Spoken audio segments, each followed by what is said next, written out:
Hello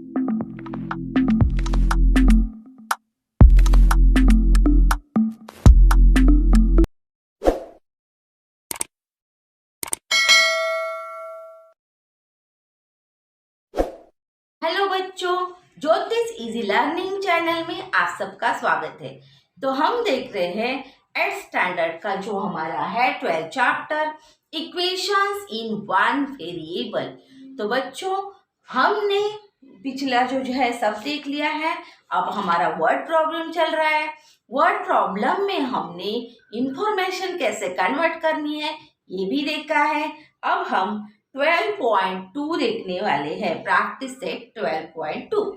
तो बच्चों, अगर आपने पिछले वीडियोस नहीं देखे हैं तो डिस्क्रिप्शन बॉक्स में लिंक है, वहां से आप देख सकते हो। और हमारा जो पिछला चैप्टर है डिवीजन ऑफ पॉलिनोमियल्स, वो भी आपको प्लेलिस्ट में से मिल जाएगा बच्चों, तो आप वो भी देख लेना। और अब हम जो इक्वेशन चैप्टर चल रहा है हमारा, वो अगर आपने नहीं देखा है तो वो भी आप देख सकते हो बच्चों। और ज्यादा से ज्यादा वीडियो देखने के लिए क्या करना है, प्लीज आपको मेरे चैनल को सब्सक्राइब करना है बच्चों। तो अगर आप वीडियोस देख रहे हैं लेकिन सब्सक्राइब नहीं किया है तो प्लीज बच्चों सब्सक्राइब कीजिएगा और आप वीडियोस देखते रहिएगा, मैथ्स करते रहिएगा। आपका एग्जाम्पल हर एक अलग है बच्चों, हर एक एग्जाम्पल में आपको कुछ ना कुछ नया है, तो हर एक एग्जाम्पल आपको अच्छे से देखना है। तो एग्जाम में नहीं आते वर्ड्स प्रॉब्लम ज्यादा, ऐसा नहीं है, वर्ड्स प्रॉब्लम भी आते हैं और वो हमें अच्छे से सीखना चाहिए अगले स्टैंडर्ड के लिए। तो अगले स्टैंडर्ड के लिए मैथ्स का बेस आपका बहुत इंपॉर्टेंट है बच्चों। तो आपको अभी वीडियोस अच्छे से देख लेने चाहिए, तो आपको आगे हेल्प हो जाएगी। तो चलिए हम देखते हैं हमारा वर्ड प्रॉब्लम। तो वर्ड प्रॉब्लम जो है हमारा, वो हमने लिख लिया है पहला। तो प्रैक्टिस सेट 12.2 में हमारा फर्स्ट वर्ड प्रॉब्लम है, mother is 22 years older than her son। तो जो हम मदर है वो 25 ईयर्स से ओल्ड है, मतलब बड़ी है। और किससे? उसके सन से, उसके लड़के से बड़ी है, 25 ईयर्स ओल्ड, तो बड़ी है। तो अब नेक्स्ट देखते हैं, find son's age if after 8 years। तो 8 ईयर के बाद हमें उस लड़के का एज पूछा गया है, सन का एज पूछा गया है। तो ratio of son's age to mother's age will be 4/9। और वहां का रेशियो दिया है हमें, सन और मदर का रेशियो दिया है जो 4/9 है बच्चों। तो अब पहले क्या करना है ये पहले आपको देखना है। तो किसको मानेंगे ये देखना है। तो mother is 25 years older than her son, son से बड़ी है, तो किसका आपको मानना चाहिए? लेटर वेरिएबल किसका मानना है? तो सन का मानना है। तो आप उसको सपोज कीजिए सन का। तो कैसे लिखना है? Let the son's present age be x years। तो प्रेजेंट भी लिखना है क्योंकि हमें आगे का भी निकालना है, तो हम कंफ्यूज हो जाएंगे कि कौन सा अभी का है, कौन सा 8 years का है। तो पहले क्या लिखना है? Present age. तो अभी जो चल रहा है उसका ओ एज हम लिख रहे हैं। तो क्या है? Let the son's present age be x years। तो सॉल्यूशन में हमें लिखना है, तो सॉल्यूशन में शॉर्ट फॉर्म में लिख रही हूँ बच्चों, जगह बचानी है हमें, तो वर्ड प्रॉब्लम के लिए जगह भी चाहिए। तो let the son's present age किसका मानना है मैंने बताया, क्योंकि सन से ज्यादा मदर का दिया है, इसीलिए सन का एज हमें मानना है वेरिएबल से। Let the son's present age be, let the son's present age be x years। तो x ईयर्स माना। पहले क्या माना, सन का एज माना, let the son's present age be x years. तो वर्ड प्रॉब्लम हमें आगे ही चाहिए, तो हमें अच्छे से समझ में आता है हमें क्या लिखना है। तो अब मदर का एज लिखना है हमें, तो मदर्स प्रेजेंट एज इज क्या है वो पहले लिखते हैं। तो प्रेजेंट एज क्यों हम मान रहे हैं, क्योंकि हमें 8 ईयर के बाद का भी निकालना है बच्चों, और अगर हमने प्रेजेंट एज नहीं लिखा तो कंफ्यूज हो जाएंगे हम। तो प्रेजेंट एज लिखा सन का। अब मदर का लिखना है तो लिखेंगे because mother's present age, mother's present age जो अभी जो चल रहा है मदर का एज वो लिखना है पहले। तो मदर्स प्रेजेंट एज इज। तो अब आपको जो सिखाया था कि इंफॉर्मेशन कैसे कन्वर्ट करनी है वो देखना है। अब किससे है, एक्स से ज्यादा है, तो mother is 25 years older than. Older है मतलब बड़ी है मतलब ज्यादा है। तो क्या करना है, पहले सन का देखना है, एक्स से ज्यादा है, तो एक्स से ज्यादा कितनी है, 25 ईयर्स है। तो ज्यादा के लिए, मोर के लिए जो साइन था तो क्या है, प्लस है। तो हमें पहले सन का लिखना चाहिए x प्लस 25 ईयर्स। तो ये हमारा क्या है, प्रेजेंट एज है। अब आफ्टर 8 ईयर्स, 8 ईयर्स के बाद क्या होगा ये लिखना है। तो ये ईयर्स का शॉर्ट फॉर्म है बच्चों। अब लिखते हैं मदर्स आफ्टर 8 ईयर्स, तो 8 ईयर के बाद का लिखना है हमें आफ्टर 8 ईयर्स। 8 ईयर्स के बाद जो होगा एज इनका वो हमें लिखना है। तो 8 ईयर में सन का कितना होगा, सन्स एज विल बी। तो लिखते हैं पहले सन्स एज विल बी। पहले सन का लिखते हैं, सन्स एज विल बी। तो कितने का, 8 ईयर से बड़ा, म्हणजे जब 8 ईयर के बाद इसका बोला है तो 8 ईयर क्या होगा, ज्यादा होगा। मतलब कौन सा साइन आएगा, प्लस साइन आएगा। और किससे ज्यादा है, तो एक्स से। प्रेजेंट एज एक्स ईयर है बच्चों, और 8 ईयर के बाद जब आएगा मतलब ज्यादा 8 ईयर्स होगा, तो x प्लस 8 होगा।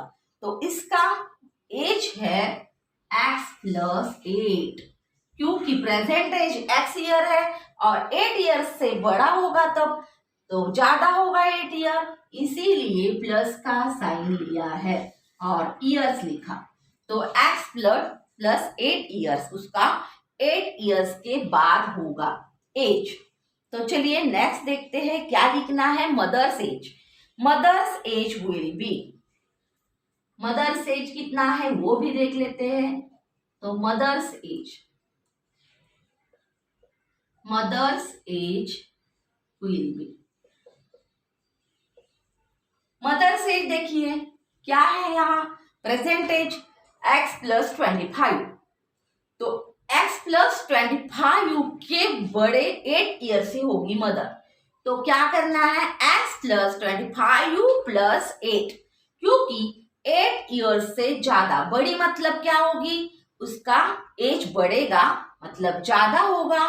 तो x प्लस 25 प्लस क्या करना है आपको 8। तो लिखते हैं x प्लस 25 प्लस 8।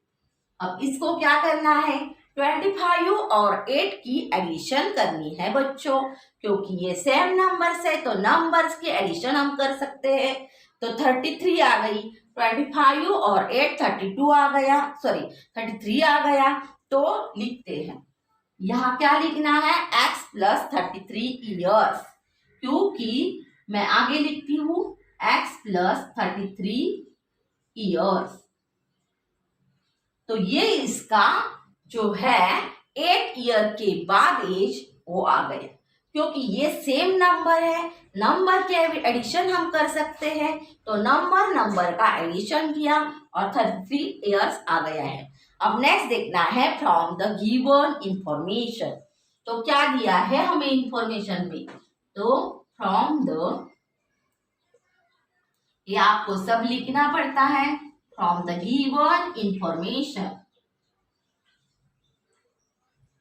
इंफॉर्मेशन क्या दी है ज्यादा, ये हमें देखना है और इक्वेशन बनाना है। तो देखिए 8 इयर्स रेशियो दिया है, तो find son's age after 8 years आपने निकाला, 8 इयर्स का निकाला। अब ratio of son's age to mother's age will be 4/9, तो 4/9 इसका रेशियो दिया है, son's age upon mother's age. तो लिखते हैं son's age upon mother's as.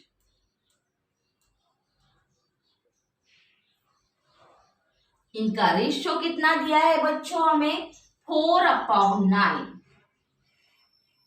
4/9 दिया है। तो इसको हम यहां नीचे लिखते हैं इक्वेशन में। तो क्या करना है, 4/9 दिया है रेशियो, तो किसका दिया है, तो ये रेशियो हमें लिखना है।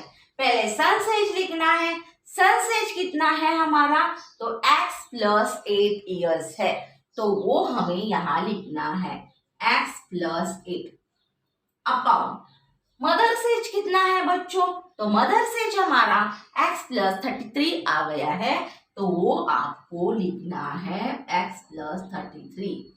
तो ये लिखा। अब इक्वल टू का साइन आगे लिखा और 4/9 जैसा है वैसा लिखा। तो अब क्या करना है आपको, सॉल्व, हमने बहुत से एग्जाम्पल सॉल्व किए हैं, तो अब इक्वेशन कैसे सॉल्व करना है, क्या इसमें दिख रहा है, ये आपको याद करना है। तो देखिए बच्चों, जब ऐसा होता है 4/9, तो क्या करना है, तो क्रॉस मल्टीप्लीकेशन करनी है। तो क्रॉस मल्टीप्लीकेशन करके हमें इक्वेशन को सॉल्व करना है। तो पहले 9 लिखती हूं मैं, और 9 के साथ जो आएगा x + 8 और इक्वल टू का साइन आएगा, और जो ये 4 है बच्चों, वो 4 यहाँ आएगा और x + 33 यहाँ आएगा। तो अगर आपने ऐसा एग्जाम्पल देखा तो आपको पता चलने वाला है कि यहाँ क्या करना है, क्रॉस मल्टीप्लिकेशन। तो क्रॉस मल्टीप्लिकेशन किया, अब हमें इसका सॉल्व करना है। अगर ऐसा ब्रैकेट में होता है तो मतलब क्या है बच्चों, यहाँ मल्टीप्लिकेशन है, तो आपको हर एक एग्जाम्पल को अच्छे से देखना है, वीडियो आपको स्किप नहीं करना है, हर एक एग्जाम्पल अच्छे से देखना है। अगर आप मैथ्स अभी नहीं करोगे तो अगले स्टैंडर्ड में आपको बहुत डिफिकल्ट हो जाएगा, तो आपको हर एक एग्जाम्पल अच्छे से देखना है। तो चलिए अब क्या है, 9 और इस ब्रैकेट में जो साइन है बच्चों, वो मल्टीप्लिकेशन का साइन होता है, और हमें दोनों टर्म को मल्टीप्लाई करना है। तो चलिए 9 × x 9x और 9 8 72, तो 72 लिखा। अब इक्वल टू का साइन लिखा बच्चों। अब क्या करना है, 4 है और ब्रैकेट है, तो बीच में मल्टीप्लिकेशन का साइन है, 4 × x 4x, तो 4 मल्टीप्लिकेशन किया, 4 × x 4x हो गया, प्लस का साइन दिया और 4 से 33 को मल्टीप्लाई करना है। तो 4 3 12 आ जाएगा, पहले 1 जो है हम क्या इधर लिखते हैं, 4 3 12 और 1 30, तो 132 आ जाएगा बच्चों। तो ये हमें जो मल्टीप्लिकेशन है वो हमने कंप्लीट किया है। अब नेक्स्ट स्टेप करनी है आपको, तो ना क्या करना है देखना है। तो यहाँ 9x है, यहाँ 4x है। अब आपको डायरेक्टली इधर का इक्वल टू के साइन इधर उधर लाना है, लेफ्ट से राइट, राइट से लेफ्ट लाना है। क्योंकि पहले हम लिखते थे कि ये जो ऑपरेशन करना है वो लिखते थे, लेकिन अब हमें डायरेक्टली भी सीखना है। और जब हम डायरेक्टली करते हैं, जब हमें 9x है वो इधर लाना है, तो हम अतः पहले देख लेते हैं कौन सा कहाँ लाना है। तो ये 4x जो है बच्चों, वो हमें इस साइड लाना है। तो इसका साइन चेंज करके अपोजिट साइन लेके हम यहाँ चेंज करेंगे। और ये 72 नंबर है, तो नंबर के साइड हमें उसको ट्रांसफर करना है। तो 72 प्लस है, तो ये इधर आके माइनस हो जाएगा। तो लिखते हैं बच्चों, हमें जगह नहीं है तो हम क्या करते हैं, यहाँ लिख लेते हैं। तो इसका नेक्स्ट स्टेप है यहाँ, तो आप देख लेना अच्छे से। तो 9x पहले क्या लिखना है, 9x माइनस, अब माइनस क्यों किया, ये जो 4x है वो यहाँ लाना है, तो प्लस है यहाँ, तो माइनस हो जाएगा। तो -4x इक्वल टू का साइन लेगा। अब 132 पहले लिख लेते हैं बच्चों, वो लिखा। अब क्या करना है, +72 को उधर का इक्वल टू के उस साइड लेना है, तो -72 आ गया। अब सॉल्व भी करना है, तो क्या करेंगे देखते हैं। तो पहले 9x में से 4x माइनस करेंगे, तो 5x रह जाएंगे बच्चों। तो 5x लिखते हैं, 5x इक्वल टू 1/32 में से अगर हम 72 माइनस करते हैं तो देखते हैं कितना रह जाता है, 72। 2 में से 2 गया, 0 आ गया। तो 13 में से 7 गया, 8 9 10 11 12 13, तो 6 आ गया। तो यहाँ 6 लिखते हैं, 1 कम किया तो 0 हो जाएगा, मतलब हमारा 60 आ गया है। तो 60 लिखते हैं, तो यहाँ 60 लिखा। अब क्या करना है, x की वैल्यू तो निकालनी है। तो यहाँ बीच में कौन सा साइन है बच्चों, मल्टीप्लिकेशन। और अगर हमें x की वैल्यू निकालनी है तो इस 5 को हमें इक्वल टू के इस साइड ट्रांसफर करना पड़ेगा, राइट साइड में।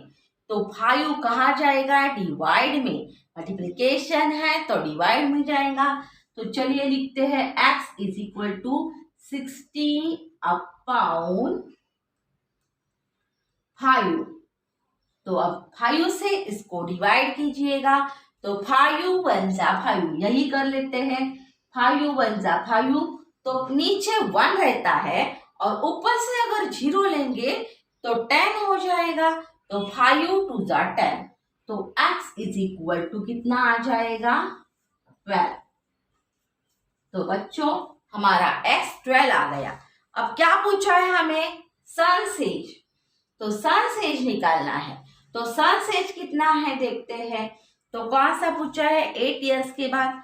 तो son's present age is 12 years. तो प्रेजेंट एज पूछा है, फाइंड सन्स एज पूछा है प्रेजेंट। तो सन का प्रेजेंट एज पूछा है बच्चों, तो प्रेजेंट एज लिखेंगे। तो आंसर लिखते हैं। आंसर क्या लिखना है आपको, the son's present age. The son's present age, son's present age is 12 years. क्योंकि हमारी जो वैल्यू आ गई है एक्स की, वो क्या है, 12 है। और हमारा सन का प्रेजेंट एज आ गया है 12। तो ये हमारा एग्जाम्पल पूरा हो गया बच्चों। आपको एग्जाम्पल अच्छे से देखना है, बार बार देखना है और उसे सॉल्व भी करना है। तो आपको एग्जाम में भी और आगे के लिए भी यूज होगा। तो चलिए अब नेक्स्ट हम सेकंड एग्जाम्पल लिख लिया है बच्चों। अब हमें देखना है हमें क्या दिया है एग्जाम्पल में। तो the denominator of fraction is greater than it's numerator bye 12। क्या दिया है, क्या करना है, ये अच्छे से देखना है बच्चों। हर एक एग्जाम्पल अलग है, तो आपको हर एक एग्जाम्पल अच्छे से देखना है। तो denominator of a fraction is greater than it's numerator. तो किससे ग्रेटर है डिनोमिनेटर? तो न्यूमरेटर से ग्रेटर है बाय 12। तो पहले किसका मानना है ये देखना है आपको। तो न्यूमरेटर आपको मानना है क्योंकि इससे ज्यादा डिनोमिनेटर 12 से है, ऐसा हमको दिया है।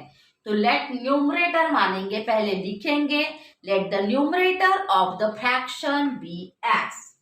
तो लिखते हैं पहले, तो सॉल्यूशन लिखते हैं, जगह चाहिए बच्चों, बड़ा प्रॉब्लम है थोड़ा, तो थोड़ा छोटा लिखेंगे। Let the numerator of the fraction be X. Let, तो सॉल्यूशन नहीं लिखते हैं तो आप समझ लेना। लेट द, क्या मानना है? न्यूमरेटर को। तो the late the numerator of the fraction, numerator of the fraction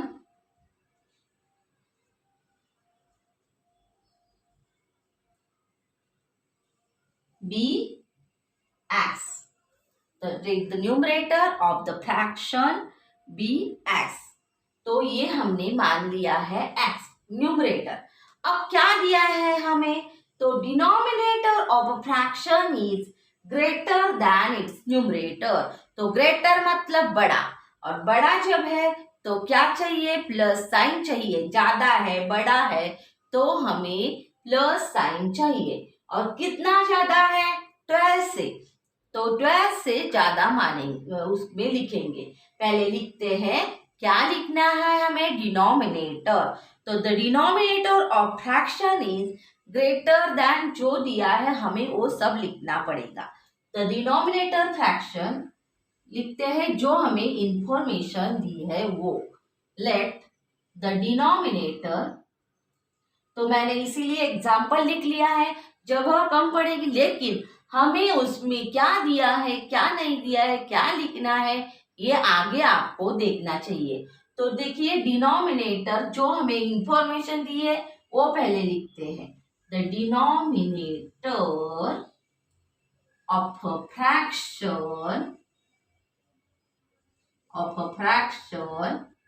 is greater than its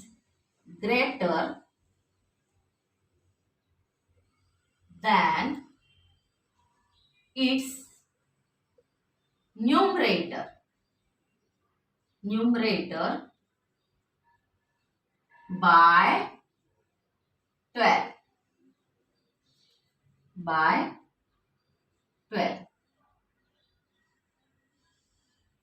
तो 12 से क्या है? ये ज्यादा है। डिनोमिनेटर जो है वो न्यूमरेटर से 12 से ज्यादा है। तो कैसे लिखेंगे वो देखते हैं पहले बच्चों। तो लिखना है x पहले, क्योंकि हमारा जो है न्यूमरेटर वो x है और न्यूमरेटर से ज्यादा है 12। ग्रेटर मतलब बड़ा है, तो बड़ा मतलब ज्यादा। तो x प्लस 12 लिखना है आपको। तो क्या हो गया डिनोमिनेटर? x plus 12। तो अब क्या करना है? फ्रैक्शन लिखना है। तो फ्रैक्शन किससे बनता है बच्चों? न्यूमरेटर और डिनोमिनेटर से।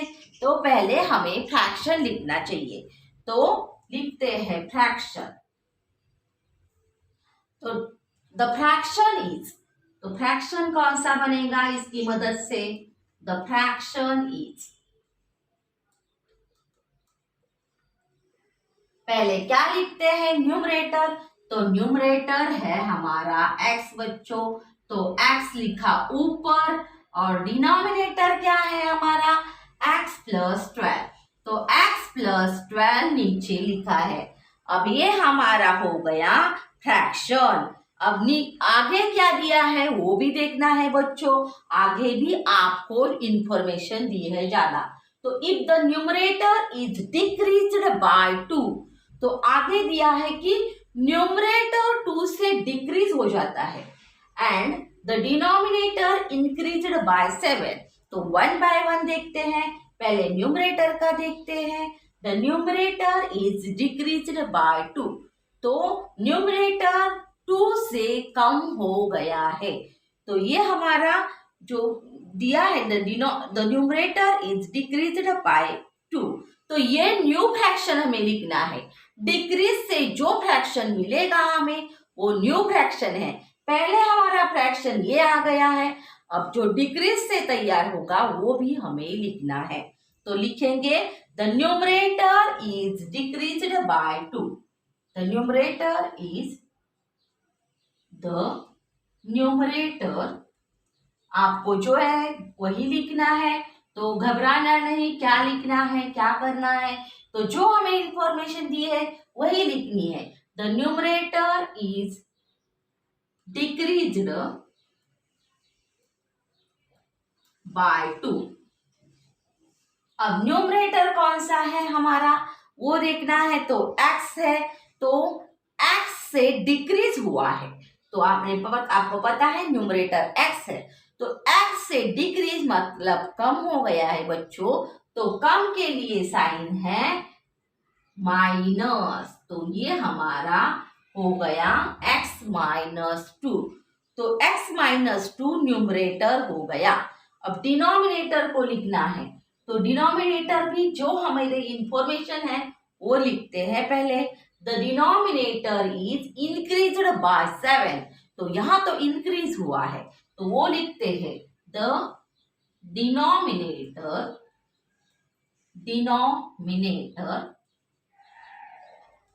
Is increased. तो यहाँ इंक्रीज्ड हुआ है बाय 7 से, तो वो लिखते हैं हम। पहले डिनोमिनेटर कौन सा है आपका बच्चों, तो x प्लस 12 है। तो x प्लस 12 में क्या करना है, प्लस 7 को ऐड करना है, क्योंकि इंक्रीज हुआ है। डिक्रीज मतलब कम, लेकिन इंक्रीज मतलब ज्यादा, और ज्यादा के लिए साइन है प्लस। तो लिखते हैं x प्लस 12 प्लस 7, और इसकी एडिशन करके जो आपको मिलेगा वो भी लिखना है। तो 12 प्लस 7 कितना हो जाएगा, 19। तो 19 आपको लिखना है, और ये हमारा डिनोमिनेटर आ गया है। तो अब आपको क्या दिया है वो देखना है। तो x plus the denominator is कितना हो गया, x प्लस 19। अब फ्रॉम गिवन इंफॉर्मेशन जो है हमें वो क्या है, उससे हमें आगे सॉल्व करना है। तो देखते हैं, the new fraction is equivalent with half, find the fraction. तो जो न्यू फ्रैक्शन दिया है उसका इक्विवेलेंट है, बराबर है, मतलब किससे, 1/2 के बराबर है। तो ये हमारा जो नया फ्रैक्शन है वो दिया है हमें, तो वो हमें लिखना है 1/2 के बराबर। तो लिखते हैं, पहले लिखेंगे न्यूमरेटर बच्चों। तो न्यूमरेटर हमारा है फ्रॉम द गिवन इंफॉर्मेशन, पहले लिखते हैं। तो लिखते हैं from the given information,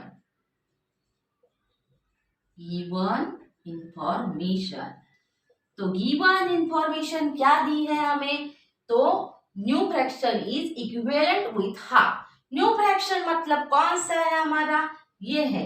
new fraction लिखना है, वो हमने नहीं लिखा है क्योंकि कंफ्यूज हो जाएंगे हम। तो the numerator is decreased bye 2, तो ये हमारा न्यू फ्रैक्शन है, ये लिखना है हमें। By the new numerator is, तो ये लिखेंगे, यहां लिखेंगे द न्यू न्यूमरेटर इज, क्योंकि आपको नहीं पता चलेगा कौन सा नया है। तो न्यू न्यूमरेटर इज क्या हो गया था, x माइनस 2, और यहां हमें लिखना है इंक्रीज्ड बाय 7 जो है, तो द न्यू डिनोमिनेटर इज, तो न्यू डिनोमिनेटर लिखना है क्योंकि आप कंफ्यूज हो जाएंगे कौन सा है। द न्यू डिनोमिनेटर इज, तो ये भी लिखना ही चाहिए आपको, डिनोमिनेटर इज। न्यू डिनोमिनेटर कौन सा है हमारा, जो इंक्रीज हुआ है 7 से। तो क्या लिखना है हमें, x प्लस 12, यहां लिखते हैं x प्लस 12 प्लस 7, और कितना आ गया था हमारा x प्लस 19।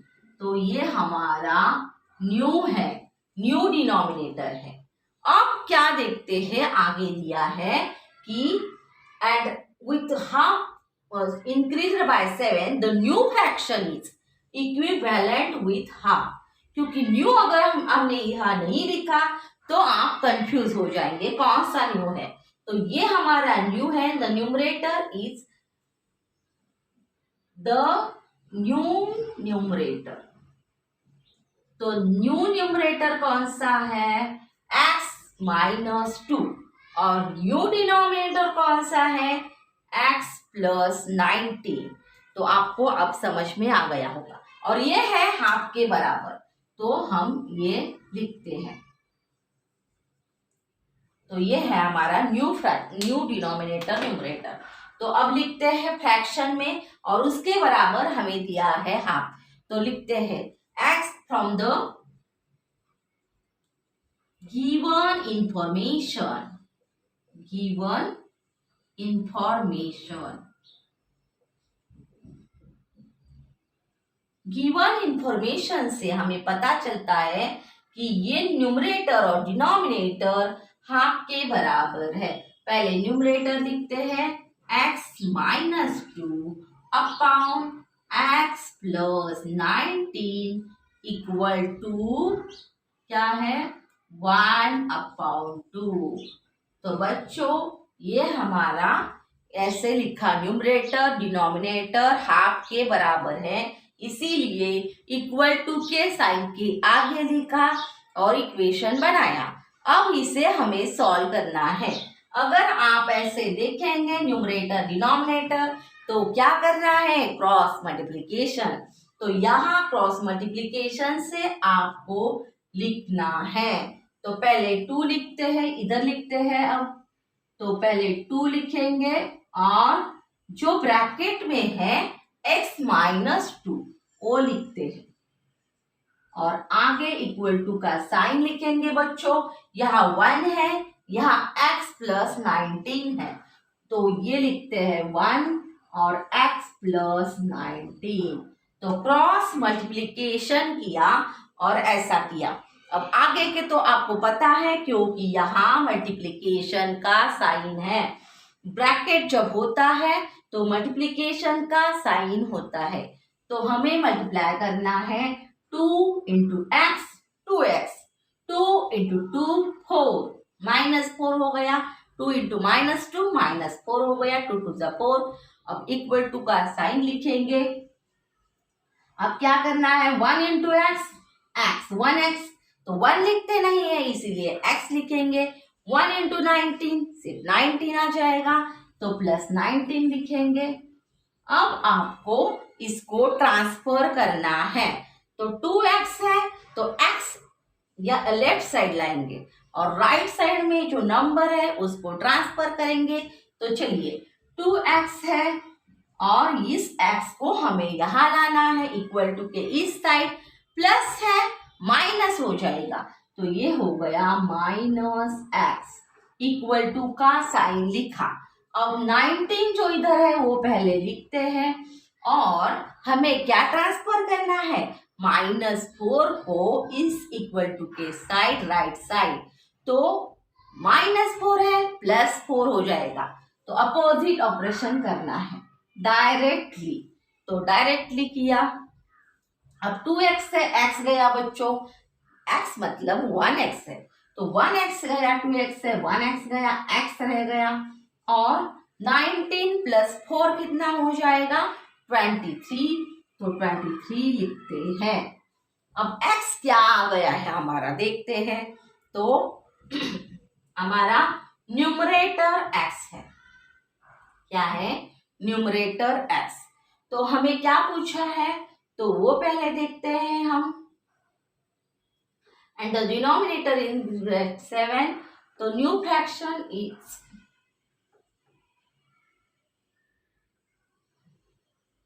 तो हमें क्या पूछा है, फाइंड द फ्रैक्शन। तो ये लिखा है यहाँ फाइंड द फ्रैक्शन, तो हमें फ्रैक्शन लिखना है। तो फ्रैक्शन कैसे लिखेंगे, पहले डिनोमिनेटर लिखेंगे, बाद में न्यूमरेटर लिखेंगे। तो चलिए न्यूमरेटर और डिनोमिनेटर कौन सा है देखते हैं। डिनोमिनेटर और न्यूमरेटर, x तो हमारा 23 आ गया, मतलब ये हमारा न्यूमरेटर है। द न्यूमरेटर इज 23 और डिनोमिनेटर निकालना है हमें। डिनोमिनेटर, द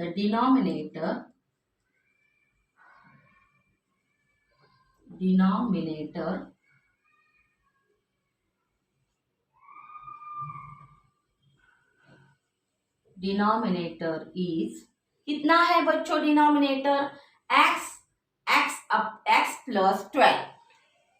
तो ये हमें x अपॉन x प्लस 12 है, फ्रैक्शन है हमारा द डिनोमिनेटर। तो हम जरा न्यूमरेटर ये है, ये हमारा डिनोमिनेटर है और ये फ्रैक्शन है। तो डिनोमिनेटर देख रहे हैं हम, तो डिनोमिनेटर हमारा है क्या, x प्लस 12।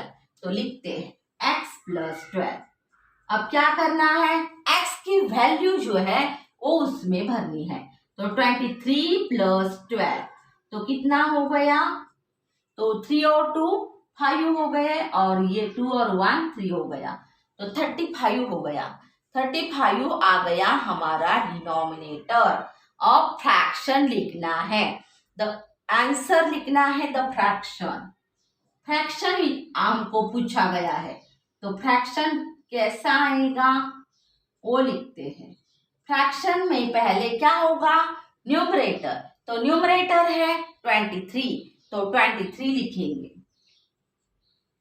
अपॉन डिनोमिनेटर कितना है 35, तो 35 लिखा। तो ये हमारा फ्रैक्शन हो गया बच्चों। तो आप अच्छे से समझिएगा, क्योंकि पहले न्यूमरेटर माना, फिर डिनोमिनेटर को निकाला और फ्रैक्शन लिखा।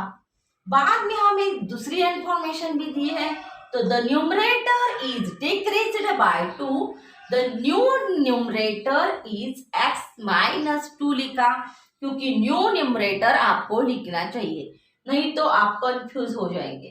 तो न्यू डिनोमिनेटर भी निकाला और न्यू फ्रैक्शन भी लिखा। और किसके बराबर है न्यू फ्रैक्शन, तो हाफ के बराबर है। इक्वेशन बनाया और इक्वेशन से हमें फ्रैक्शन मिल गया है। यही तो प्रूफते हैं, थोड़े एग्जाम्पल्स बड़े हैं, लेकिन आपको पूरा एग्जाम्पल देखना चाहिए और अच्छे से समझना चाहिए। तो नेक्स्ट एग्जाम्पल हम अगले वीडियो में लेंगे बच्चों। और अगर वीडियो अच्छा लगा हो तो लाइक करना नहीं भूलना है, तो लाइक कीजिएगा। और ज़्यादा से ज़्यादा वीडियो देखने के लिए प्लीज़ चैनल को सब्सक्राइब कीजिएगा मेरे। और आपको अगर कमेंट्स करने हो तो आप कर सकते हो। तो वीडियो अपने दोस्तों के साथ शेयर करो बच्चों। और मेरा वीडियो देखने के लिए धन्यवाद बच्चों। मिलते हैं अगले वीडियो में। बाय बाय बच्चों।